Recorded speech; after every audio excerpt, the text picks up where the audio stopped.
Maseret Psachim Daf Mem Vav, on commence Bezrat Hashem Daf Mem Mer Amud Bet, à 4 lignes d'en bas. Vechen et Inyanatuma, on a vu dans la Mishnah que de la pâte qui se trouve dans les fentes, de la bassine, si un kazaït, il faut brûler, sinon il faut pas brûler. On est rentré dans les détails. Si ça se trouve dans le fond de la bassine ou sur les côtés ou en haut. Donc on avait vu que si c'est au fond et ça s'annule à la bassine, il en a besoin.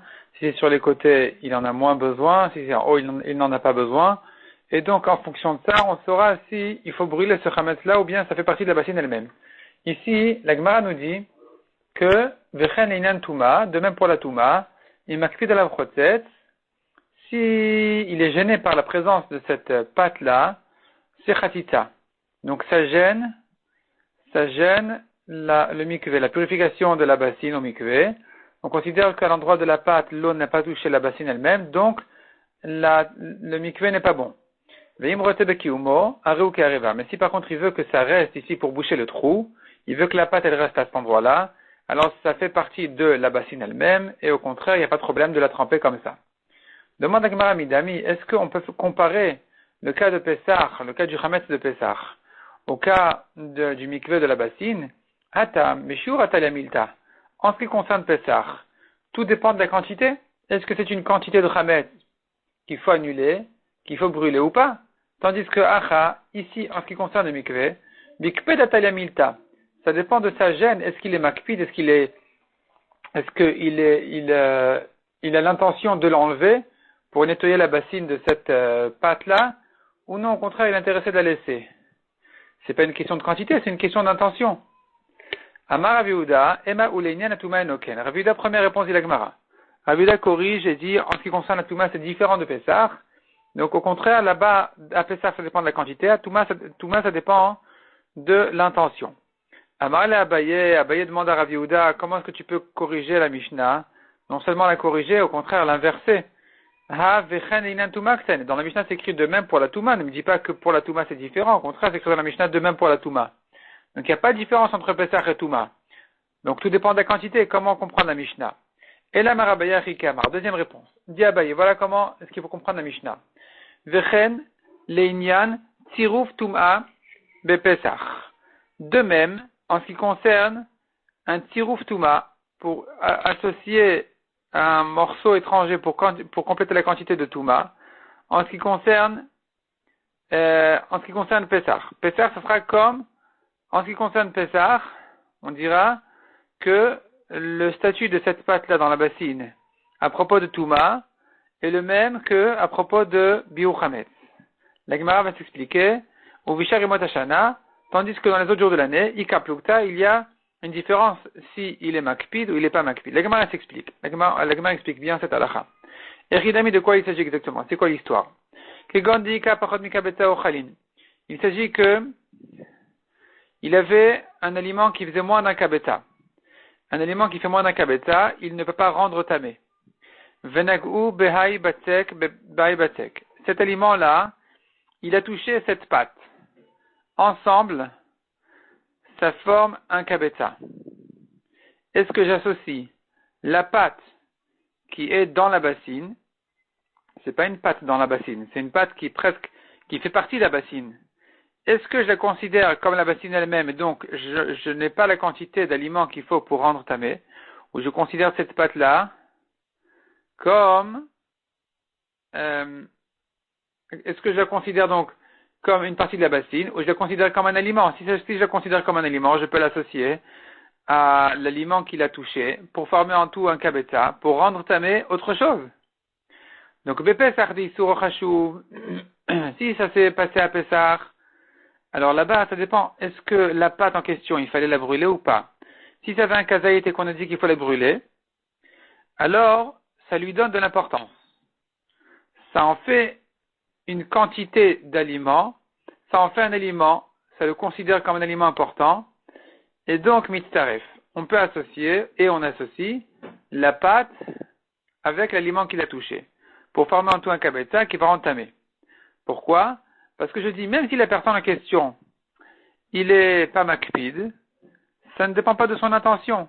Même s'il lui dit, moi ça me gêne pas, je laisse la pâte dans ma bassine, on lui dira non, tu ne peux pas la laisser, tu as le devoir, tu as l'obligation de brûler cette pâte-là, ce chametz, parce qu'on est en plein Pessah. Et puisque tu as l'obligation de brûler ce chametz, ça lui donne de la considération, et donc tu dois le considérer comme un aliment qui s'associe avec l'aliment qu'il a touché pour faire monter un kabetza, pour entamer ce que ça va toucher. Ça c'est à Pessah. Tandis que les autres jours de l'année où tout ne dépend que de son intention, de sa kpeda, est-ce qu'il est gêné par ça ou pas. Il makpid alav mitzaref. S'il est makpid, il veut enlever ce morceau de pâte de la bassine, alors c'est qu'il le considère comme un aliment, et donc ça s'associe avec l'aliment qu'il a touché pour former en un kabetza, pour entamer l'autre aliment qui sera touché par eux deux. Imroteb kiumo, mais si par contre il veut que ce morceau de pâte reste dans la bassine pour la boucher, pour boucher le trou, areu kareva, ça fait partie de la bassine elle-même. Puisque ça fait partie de la bassine elle-même, ça n'a plus de statut d'aliment, ça ne peut pas s'associer avec l'aliment qu'il a touché, donc on n'a plus un kabetza, ça ne rend plus tamé ce que ça va toucher. Donc, ça c'est ce que la Mishnah voulait dire par vechen inyan tuma. Qu'est-ce que ça veut dire vechen inyan tuma? Donc maintenant on peut comprendre la Gemara au début. La phrase qu'on avait vue au début de la page, on ne l'avait pas comprise au début. Maintenant, après l'explication de la Gemara, on peut mieux la comprendre. La Gemara disait, au tout début du Daf, Vechen l'inyan tiruf tuma de Pesach. De même, comme à propos de Biou Chametz, on a dit ça dépend du Kazaït, de la même manière, on dira à propos de tiruf tuma, d'associer les aliments pour en faire un kabetza, pour entamer. Donc, Pesach, on dira que si ça s'est passé à Pessah, on dira que c'est la même chose, c'est la même quantité, donc un kazaït. C'est-à-dire, si ça s'est passé à Pessah, donc on dira que s'il y a un kazaït de pâte dans la bassine, alors c'est considéré comme un aliment. Et donc ça peut s'associer. Ou Vishariyamotashana ikaplugta. Tandis que les autres jours de l'année, il y aura la différence entre le cas où il est makpid et le cas où il est pas makpid. Donc ça c'était la première ligne de la page, telle qu'on l'a comprise maintenant après l'explication de la Gemara. On reprend là où on en était. Matrifla Rava. Rava objecte. Rava n'accepte pas cette explication dans la Mishnah. Miktan et mitzaref. Comment est-ce qu'on peut comprendre dans la Mishnah? Ça s'associe la pâte de la bassine avec l'aliment qu'il a touché. Est-ce que dans la Mishnah il est écrit mitzaref, ça s'associe? La Mishnah parle de chatitza. Chatitza c'est un morceau étranger qui est rentré dans la bassine. Est-ce que je considère comme la bassine elle-même, ou non, comme une chatita pour la bassine. C'est étranger à la bassine, donc c'est chotet. Ça fait que l'eau qui a touché la bassine n'a pas touché cet endroit-là. Donc la Mishnah, elle a parlé de chotet, elle n'a pas parlé de mitzaref, donc tu ne peux pas comprendre la Mishnah comme ce qu'on vient d'expliquer. Et là, Rava propose une troisième explication donc dans la Mishnah. Vechen leha'alot tahara le'areva. Rava dit que on parle du mikvé. On parle lui comme on a compris. Quelqu'un qui veut tremper cette bassine-là pour la purifier, eh bien, à Pessah, ça dépendra de kazaït ou pas kazaït. Si un kazaït, puisque je dois le brûler, un kazaït de pâte dans la bassine, puisque je dois le sortir et le brûler, donc ça fait chatita. S'il y a moins d'un kazaït, puisque je peux le laisser, je peux considérer que ça fait partie donc de la bassine elle-même, et il n'y a pas de problème de chatita. Echidami, c'est ce que la Gemara explique. De quoi il s'agit? Kigon de itmehach areva. Il s'agit d'un cas où la bassine est devenue tamée, ou bailat boulé, il veut la tremper. Mais Pesach d'Issour au Chashuv, à Pesach, où il y a de l'importance pour son Issour, il y a ici un kazaït, ça a de l'importance, il faut le brûler, chotetz, velos al vila. Donc c'est fait chatitza, et le mikvé n'est pas bon. La purification n'est pas bonne. Bishar yemot hashana, tandis que les autres jours de l'année, ça ne dépend pas d'un kazaïd. Bikped atalia milta, ça dépend de son intention. Est-ce qu'il est makpid, il est gêné par la présence de cette pâte-là dans la bassine, oui ou non? Il makpid à la brochette, il est gêné, ça fait khatita, c'est un corps étranger dans la bassine, c'est quelque chose qui gêne dans la bassine, et donc il faudrait l'enlever pour que l'eau touche à cet endroit-là, la bassine. Ve'im rote bekiumo, mais si par contre au contraire il est intéressé que ça reste comme ça, areuka areva, ça s'annule à la bassine, ça fait partie de la bassine elle-même, et donc il peut la tremper comme ça, a priori il n'y a pas de problème. Matkifla Rafapa. Rafapa refuse cette explication aussi dans la Mishnah. Miktan et Vechen Inyan Tahara. Est-ce que dans la Mishnah c'est écrit Vechen Inyan Tahara, de même pour la purification? Ha l'inyan Tuma Ktane. La Mishnah elle parle de Tuma. Donc la Mishnah nous dit une phrase comme ça. La Mishnah nous avait dit, Vechen linyan tuma, imakpid alav chotetz. Il faut comprendre toutes ces notions-là de la phrase. Il faut comprendre d'abord qu'il s'agit de tuma et pas de tahara, donc c'est pas qu'il a trempé au mikvé. Il faut comprendre aussi que ça dépend de son intention, comme elle a dit makpid. Ça ne dépend pas du kazaït, ça dépend de makpid. Il faut comprendre aussi la phrase le mot de la notion de chotetz. De chotetz. Donc, c'est-à-dire que c'est une question ici de khatitza, pas de tirouf, pas d'autre chose. Donc, comment comprendre cette phrase-là? Et c'est comme ça que la Gemara arrive à sa quatrième explication. Ela mara papa. Vechen leinyan. Leorid tuma leareva. Il s'agit ici de rendre tamé la bassine. Echidami, de quoi il s'agit? Il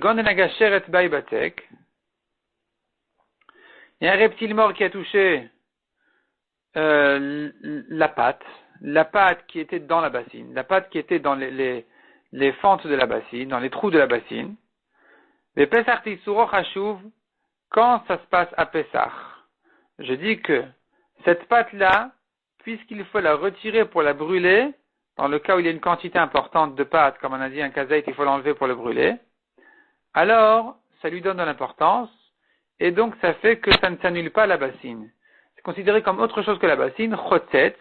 Donc il y a ici une khatita, une séparation entre le reptile et la bassine. Cette pâte-là, elle est séparée, elle est distinguée de la bassine. Velo narta la touma, et donc la touma ne rentre pas dans la bassine. Bishar Yamot Hashana, par contre, les autres jours de l'année, des bikpeda talia, où tout dépend de son intention, de sa kpeda, de sa gêne, il makpid à la brochette. S'il est gêné par la présence de cette pâte-là, dans la bassine, dans les trous de la bassine, alors, c'est considéré effectivement comme autre chose que la bassine. La touma ne passe pas automatiquement de la pâte à la bassine. La pâte est devenue tamée, la bassine non. Tandis que si, au contraire, il veut que cette pâte-là reste ici pour boucher le trou de la bassine, alors je la considère comme une partie de la bassine, et donc puisque la touma a touché la pâte, c'est comme si elle avait touché la bassine, tout devient tamé. Et avec ça, enfin, on a compris toute la phrase. On a compris que il s'agit ici de touma, il ne s'agit pas de tahara, il s'agit aussi des autres jours de l'année. C'est pour ça que ça dépend de sa kpeda, s'il est gêné par ça ou pas. Tandis qu'à Pessah, on aurait dit vechen. En fait, on a une contradiction dans la Mishnah elle-même, c'est là où commence le problème de la Gemara. Le problème avait commencé par une contradiction dans la phrase. La phrase de la Mishnah avait dit au début, vechen l'inyan touma. De même pour la touma. Qu'est-ce que ça veut dire de même? Que de la même manière que, en ce qui concerne biou chametz, je dis que ça dépend d'un kazaït ou pas d'un kazaït, de la même manière pour la touma, je dirais que ça dépend de la quantité d'un kazaït. Et juste après, tu me dis, dans la Mishnah, on avait vu, immakpid chotet, vimrote bekiyumo, ça dépend de son intention. S'il veut l'enlever ou si, au contraire, il veut le laisser. Donc, ça ne dépend pas d'un kazaït. Et ça, la Gemara avait résolu ce problème immédiatement en disant que, effectivement, il s'agit de Pessah vis-à-vis des autres jours de l'année. À Pessah, je dis vechen. Je dis que de même que pour biou chametz, ça dépend d'un kazaït, de la même manière pour la touma, ça dépend d'un kazaït. Les autres jours de l'année, je dis que ça dépend de sa kpeda, s'il est gêné ou pas. Et tout, selon la dernière explication, parle d'une question de touma. Quand la touma a touché la pâte, est-ce que la bassine est devenue tamée ou pas? C'est là où je dirais que, à Pessah, ça dépend d'un kazaït. Si un kazaït, la bassine n'est pas tméa, parce que la pâte est distinguée de la bassine, puisqu'il faut la retirer pour la brûler. Tandis que le reste de l'année, ça ne dépend pas d'un kazaït, ça dépend de sa kpeda. S'il a l'intention de l'enlever, alors effectivement, c'est autre chose que la bassine est restée aura. Si par contre il a l'intention de la laisser, ça fait partie de la bassine, et la touma en touchant la pâte, elle a rendu tamée même la bassine. Mishnah suivante. Batzek acheresh, de la pâte, acheresh, sourd, comme un sourd. Rashi explique que le sourd, il a des oreilles. Un homme qui est sourd, il n'entend pas. Il a des oreilles, on ne voit pas qu'il a un problème. Mais il en a un. Ici, la pâte, elle est aussi, elle a ce même problème-là. C'est que on ne peut pas reconnaître si c'est devenu chametz ou pas. On voit que ça a commencé un processus de devenir chametz. La couleur a déjà un peu changé de la pâte. Et donc, ça s'approche à être chametz, mais on ne voit pas encore d'autres simanim que c'est devenu chametz. Il n'y a pas les fentes, il n'y a pas les problèmes. Donc on ne sait pas si c'est devenu chametz ou pas. Qu'est-ce qu'on fait? S'il y a une autre pâte qui a été faite en même temps que celle-là, on a pétri les deux pâtes en même temps, et la deuxième pâte, on voit qu'elle est déjà devenue chametz, arezé assour. La première aussi, même si elle n'a pas les simanim de chametz, on craint qu'elle est chametz, et donc elle est interdite. Demande à Gemara Imen Sham Kayotsebo Maou. S'il n'y a pas d'autre pâte, comment je sais si la première est devenue chametz ou pas? Amar Rabbi Avaou, Amar Rabbi Shimon ben Lakish, Kedesh Yelech Adam Migdal Nunya Litveria, 1000. Si la pâte est restée comme ça, un temps suffisant, de quoi marcher depuis la tour de Nunya jusqu'à la ville de Tveria, qui a une distance d'1 mille, 1 mille c'est à peu près 1 kilomètre, et c'est là d'où vient les 18 minutes en question, 18 ou un peu plus selon les avis. Et donc s'il y a un temps de 18 minutes qui est passé sur cette pâte-là sans qu'elle soit travaillée, eh bien, on craint qu'elle est devenue chametz. Demande à Gemara Veneim Amil. Pourquoi tu me dis Migdal Nunya Tveria? Dis-moi directement. Si le temps de marcher 1 mille est resté sur cette pâte-là, sans qu'elle soit travaillée, on craint qu'elle est chametz. Dis-moi directement le 1000. Pourquoi me donner les exemples de distance? Répond la Gemara Akamash Malan. On est venu nous apprendre justement des shiura des 1000. Quelle est la mesure d'1 mille qu'est Migdal Nunya Tveria? Migdal Nunya Tveria sont deux endroits qui étaient connus. Et les gens, ils savaient très bien mesurer depuis une Migdal Nunya jusqu'à Tveria. Et c'était justement la référence pour savoir combien fait 1 mille. Donc si tu veux savoir combien fait 1 mille, tu marches depuis Migdal Nunya jusqu'à Tveria, tu reconnais le 1000. Tu trouves le 1000, et c'est ce temps-là justement qui a été donné comme référence pour le chametz. Amar Rabbi Shimon ben Lakish. Les gabal, c'est quelqu'un qui pétrit la pâte d'un autre. Et donc il a reçu une pâte à pétrir, et ces récipients sont tamés. Qu'est-ce qu'il fait maintenant? Le mikvé, pour les tremper au mikvé, pour les purifier, il doit marcher loin. Est-ce qu'il doit, jusqu'où il doit se fatiguer à marcher pour amener ces récipients pour les purifier? Alors, ici, on va dire que c'est jusqu'à 4000. 4000, c'est à peu près 4 kilomètres. Velet fila de même, quelqu'un qui trouve un endroit, et il est en chemin, en fait. Il est en chemin, et voilà que arrive la nuit. Il veut aller dormir, mais il n'a pas encore fait Arvit. Et donc, il doit chercher ici un minyan. Il n'y en a pas. Il doit s'éloigner jusqu'à 4000. Il doit avancer sur son chemin encore jusqu'à 4000, 4 kilomètres, pour faire cette fila Betsibour. Velintilat Yadaim. De même, quelqu'un qui doit manger du pain, il n'a pas ici d'eau. Il doit marcher, il est en chemin. Il doit avancer encore 4000 et se retenir de manger pour obtenir de l'eau. Ici, il sait qu'il y en aura dans 4000, et bien jusqu'à 4000, il doit encore faire la marche pour faire l'Intilat Yadaim. Donc, Arba Milin, on lui dira 4000. Amar Rav Nachman bar Yitzchak. Rav Nachman bar Yitzchak, il dit deux remarques. Premièrement, ce que tu as dit, c'est à la chala au nom de Rabbi Avaou, comme on a dit, Rabbi Avaou au nom de Resh Lakish, Rabbi Shimon ben Lakish. C'est faux, c'est pas Rabbi Avaou, c'est Aïbou Amara. C'est Aïbou qui l'a dit. Aïbou, je pense, c'était le père de Rav. On a vu au début de la Masechet que Rabbi Chia, en rencontrant Rav, il a demandé est-ce que Aïbou Kayam? Aïbou, c'était le père de Rav, qui était le frère de Rabbi Chia. Donc, cette halakha-là a été dite par Aïbou, et pas par Rabbi Avaou. On a vu ça au Daf Dalet Amud Aleph tout en haut. Donc ici, on reprend Aïbou Amara. D'abord, celui qui a dit cette halakha, c'est Aïbou. Deuxièmement, Ve'arba'a Amarba. Il a dit 4 halakhot. Ici, on a cité trois choses. On a dit celui qui pétrit la pâte, celui qui doit faire la tfila, celui qui doit faire l'intila. Et il y en avait une quatrième encore qui dépend de ces 4000-là. Une quatrième halakha sur laquelle on a dit cette mesure-là de 4000. Ve'chadaminayu iboud. Et la quatrième chose, c'est travailler les peaux. Detnan, ça s'apporte sur une Mishnah qui dit Vechulan she'ibdan. Les peaux qui sont considérés comme la viande de l'animal ont un statut d'aliment qui prend la touma, etc., du cadavre et tout. Maintenant, s'il a travaillé les peaux, on ne dira pas que ma teinture c'est un aliment qui a de la touma d'un cadavre. On dira que il s'agit en fait de peaux molles, pas de n'importe quelle peau. Mais en tout cas, certaines peaux qui ont déjà été travaillées n'ont plus leur statut de viande, de chair, pour dire que ça prend de la touma. Ben Kedavoda, ou bien s'il n'a pas travaillé la peau avec les produits habituels, mais il a piétiné, il a marché sur la peau jusqu'à qu'elle a durci, c'est aussi une manière de travailler la peau. Et donc si il a marché dessus Kedavoda, un temps de quoi travailler la peau, théorine, c'est pur. C'est pur, ça veut dire ça n'a plus de statut de cadavre, de chair, ça devient déjà du cuir. Chutz, mi'ora adam, sauf la peau d'un homme, que même si elle était travaillée, elle garde son statut de touma. Donc quelqu'un qui prend la peau d'un homme mort, il commence à la travailler, il n'a pas sorti le statut de touma qu'il y a sur cette peau-là. Vekama kedavoda, combien a le temps de travailler les peaux?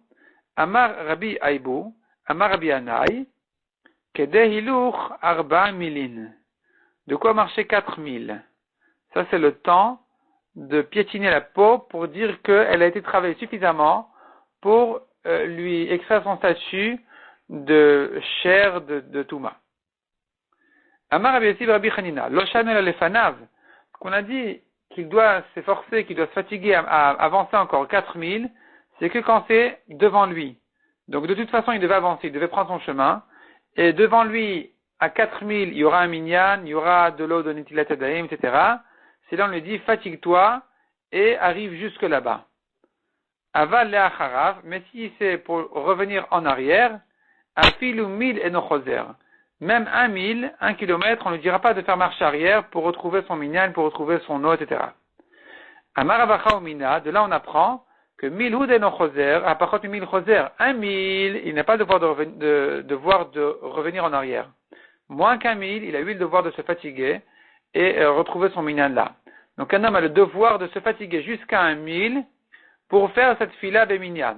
Et s'il est en chemin et que devant lui à 4000 il y aura un minyan, il a le devoir d'avancer encore 4000 de plus pour faire cette fila minyan et pas s'arrêter là où il est pour passer la nuit. Donc il doit continuer son chemin jusqu'à ce qu'il retrouve son minyan pour pouvoir faire la fila betibour. Mishnah suivante. Ketad mafrishin chala betuma beyom tov. La Mishnah ici elle nous pose un grand dilemme. Quelqu'un qui est en train de pétrir de la pâte pendant Yom Tov. Il veut cuire sa pâte, sa matzah, pendant Yom Tov. Donc un homme cuit sa matzah pendant Yom Tov, il a un problème qui est la frachat chala. La frachat chala, il doit prélever la chala de cette pâte-là pour la donner au Kohen. Quand est-ce qu'il fait ce prélèvement? Avant la cuisson ou après la cuisson? Qu'est-ce qu'on fait? Normalement, il peut le faire avant, il devrait le faire avant la cuisson.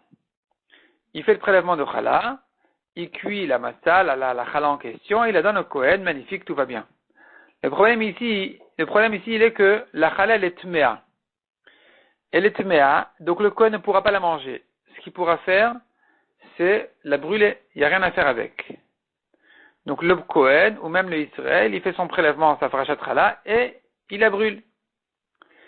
Le problème, il est que quand est-ce qu'il fait ce prélèvement-là? Avant de cuire la matzah ou après? Si il cuit d'abord, et ensuite il fait la frachat chala, il se trouve qu'il aura cuit maintenant pendant Yom Tov,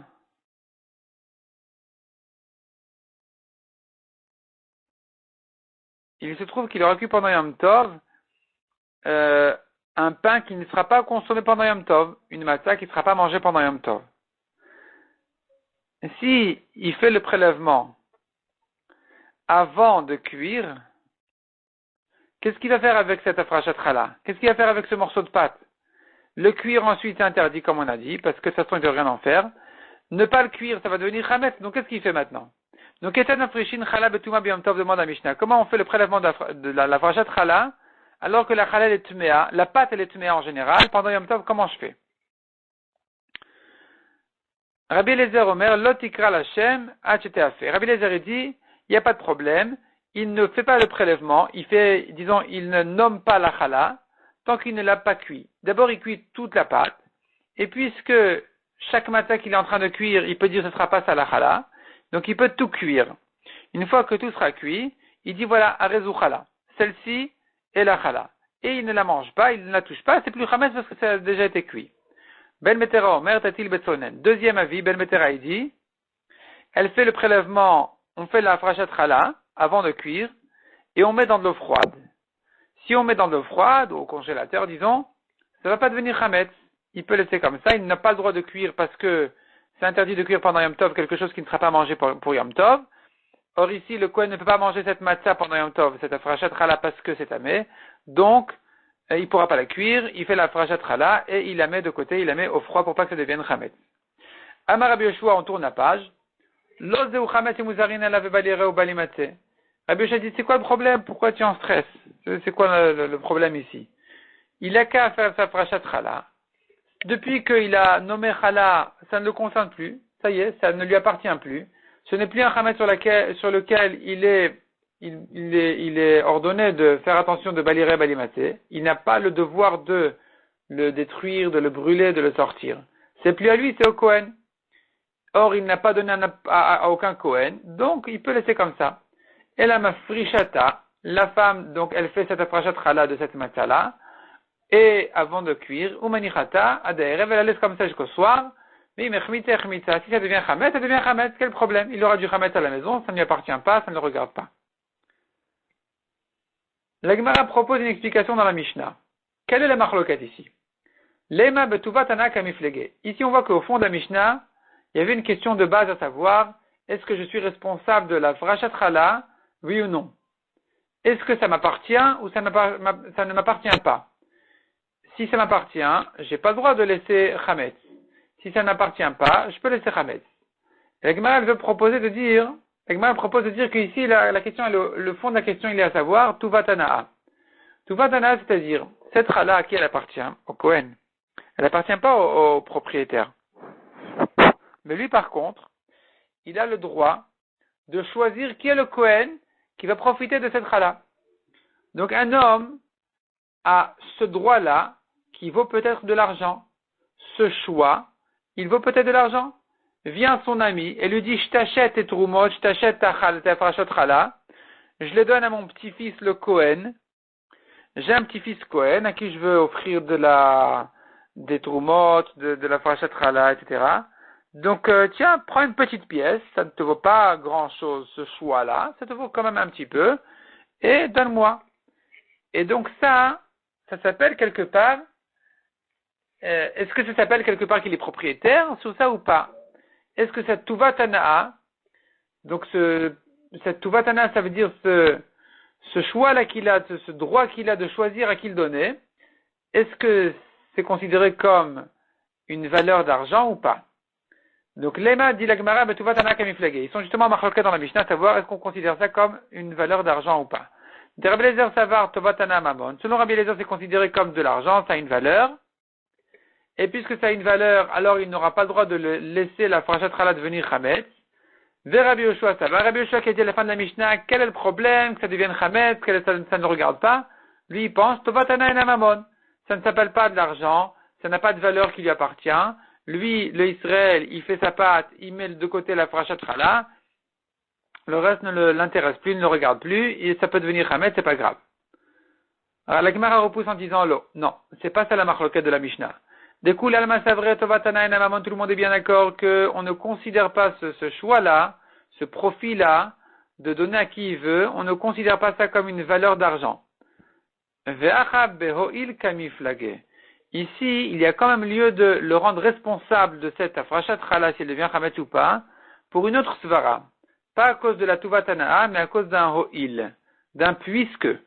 C'est quoi le ho'il ici? De Rabbi Eliezer ça va amrinan ho'il. Rabbi Eliezer dit, on dit ho'il. C'est quoi le ho'il? Ho'il ça veut dire puisque leibai ichilale ala, s'il voulait, il aurait pu aller chez un chacham pour annuler son vœu de la frachat chala. Donc, Mamonéou, c'est considéré comme son bien à lui. C'est-à-dire que de même qu'un homme a le droit de faire Atarat Nedarim et d'annuler n'importe quel vœu, il a le droit aussi d'annuler ses prélèvements. Un homme qui a dit, je nomme ça Trouma, je dis que ça sera Chala, je réserve ça pour la chala, la frachat chala.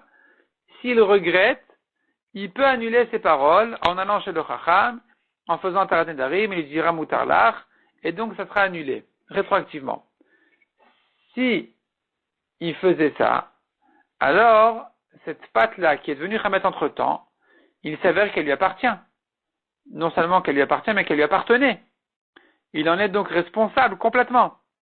Mais aujourd'hui, il n'a pas fait cette atarat nedarim. Il n'a pas intérêt à la faire.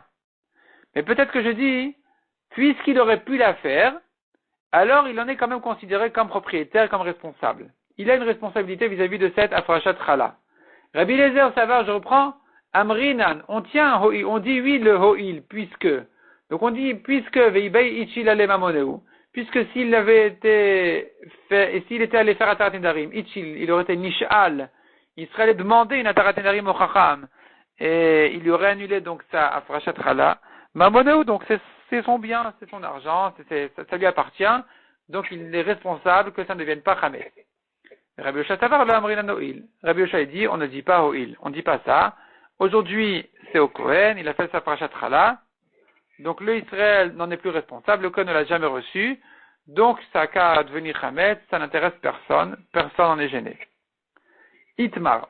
La Gemara, en rapport avec cette discussion-là, à savoir est-ce qu'on dit ho'il ou on ne dit pas ho'il, elle ramène une halakha qui ressemble à celle-là. Haofem yom tov lechol. Quelqu'un qui cuit du pain pendant Yom Tov pour le lendemain, pour un jour de Chol. Ce qui est interdit. On peut cuire pendant Yom Tov pour Yom Tov, pas pour Chol.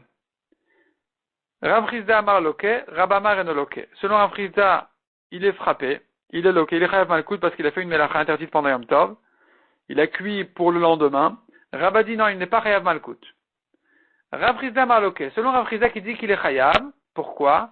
Le Amrinan, Rav Chizda ne tient pas ho'il. On ne dit pas ho'il. Quel serait ici le ho'il? On ne dit pas que ho'il ou mikle'ele orchim chazile. Puisque si venaient maintenant des invités, il aurait pu leur servir ce pain. C'est-à-dire comme ça.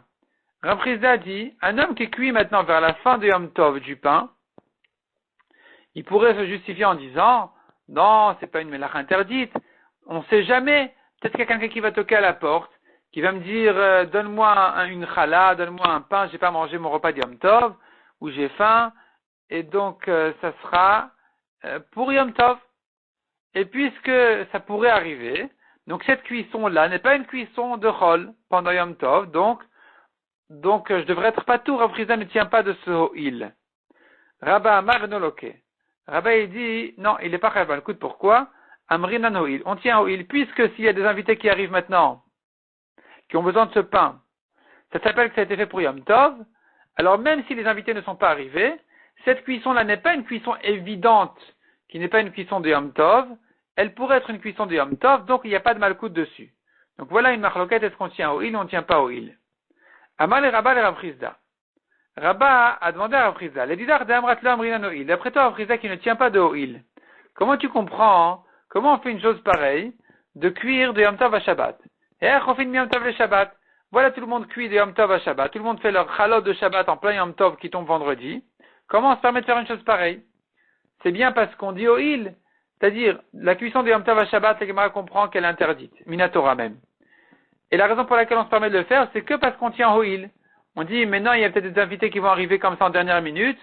Donc, cette cuisson-là, elle pourrait servir pour Yom Tov même. C'est permis même pour Shabbat. Donc, tu vois bien qu'on tient de ho'il. Comment tu permets sinon? Amar le Mishum Rouvet Avshilin.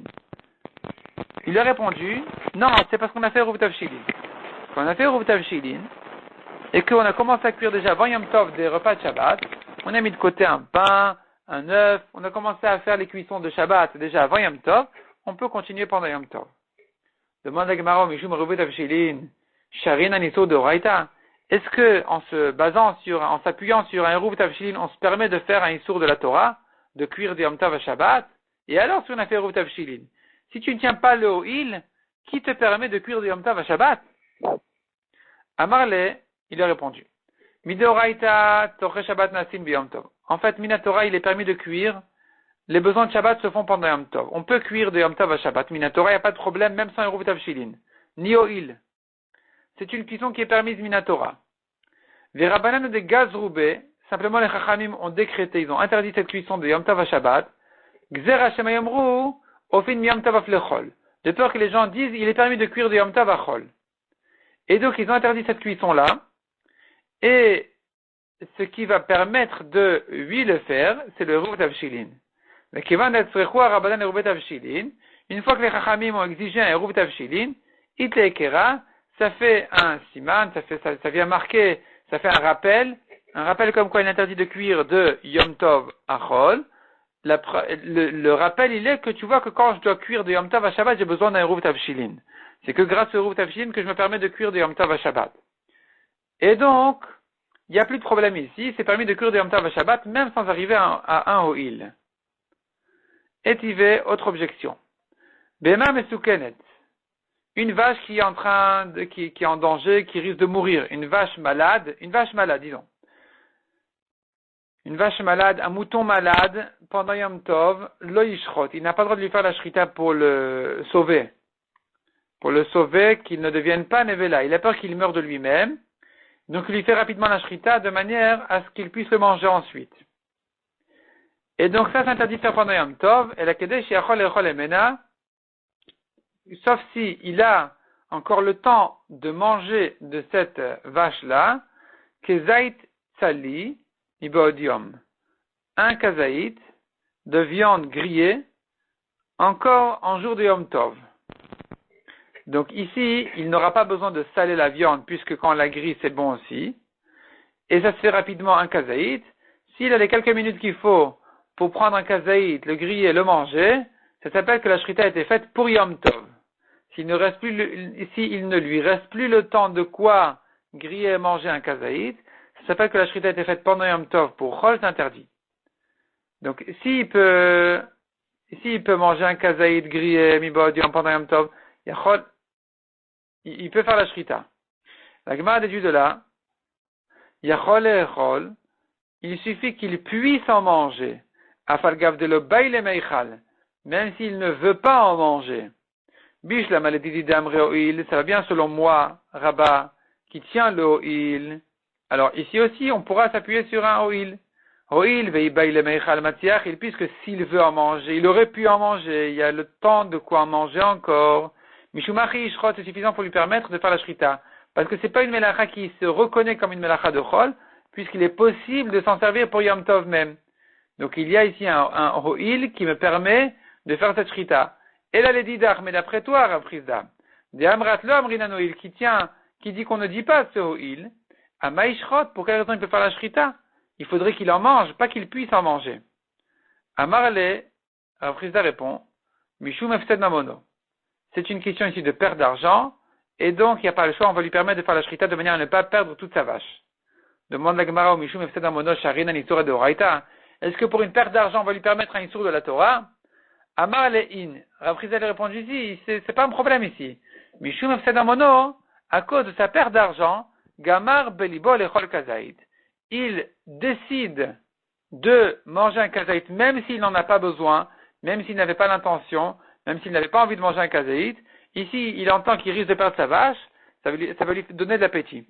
Il va se dire, bon, bah, si c'est comme ça, j'ai aucun problème, bien sûr, au contraire, les chouad yom tov et tout, je vais manger un kazaït de viande grillée. Il se dépêche à faire la shrita, à griller un kazaït de viande et à en manger. Et donc, ici, il se trouve que cette shrita a été faite pour Yom Tov. Pourquoi? Parce que, dit la Gemara, Ve'i efshar le kazaït vasar belo shrita.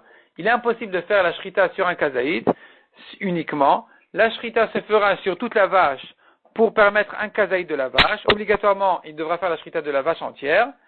Et donc, il se trouve que cette shrita, elle a été faite pendant Yom Tov, pour Yom Tov même, puisqu'il a décidé de manger ce kazaït grillé, et cette décision-là fait que la shrita a été faite pour Yom Tov. Donc, quand on a dit, s'il est possible de manger un kazaït de viande grillée, ça ne veut pas dire que s'il est possible, c'est suffisant même s'il n'en mange pas. Non. S'il est possible, donc il doit se décider d'en manger, et ça va se faire facilement parce qu'il n'a pas le choix, il risque de perdre toute sa vache, et donc il va se décider et il va en manger un kazaït grillé pendant Yom Tov, et donc il se trouve que la shrita a été faite pendant Yom Tov. Et avec ça, c'est permis même sans huile. Donc voilà une marloquette entre Rabba et Rav Chizda. Est-ce qu'on tient le Ho'il ou on ne tient pas le Ho'il? La Gemara va continuer avec Marloquet dans le DAF suivant. On va s'arrêter là pour le moment.